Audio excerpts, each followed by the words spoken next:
Questions 31 to 35.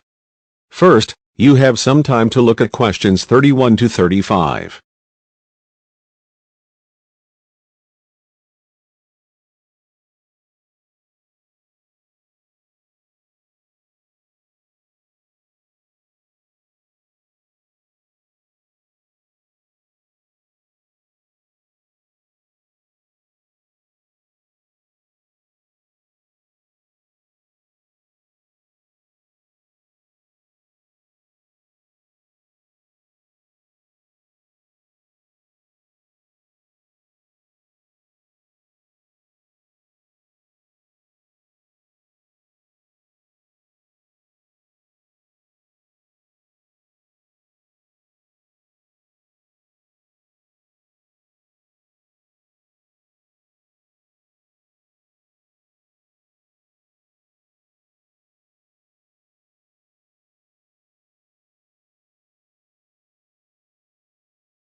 My topic is handedness, whether in different sports it is better to be left or right-sided, or whether a more balanced approach is more successful.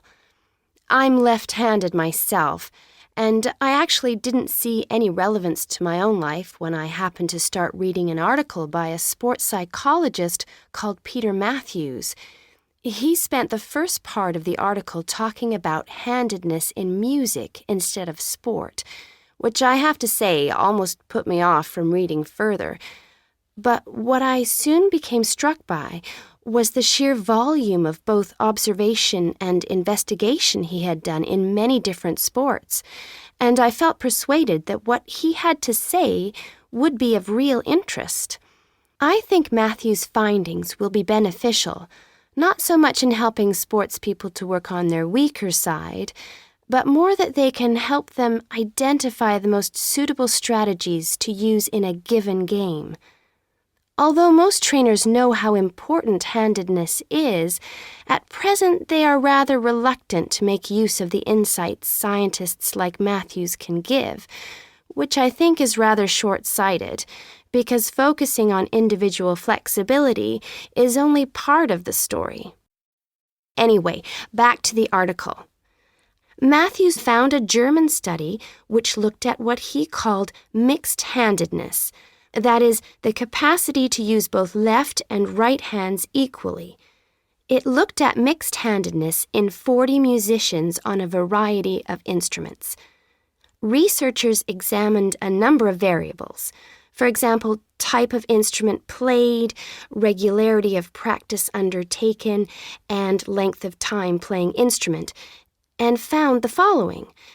Keyboard players had high levels of mixed-handedness, whereas string players like cellists and violinists strongly favored one hand. Also, those who started younger were more mixed-handed. Matthews also reports studies of handedness in apes. Apes get a large proportion of their food by fishing ants from anthills.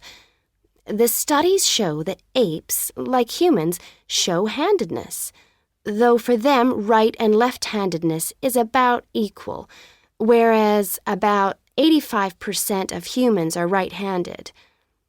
Studies showed that apes consistently using the same hand fished out 30% more ants than those varying between the two.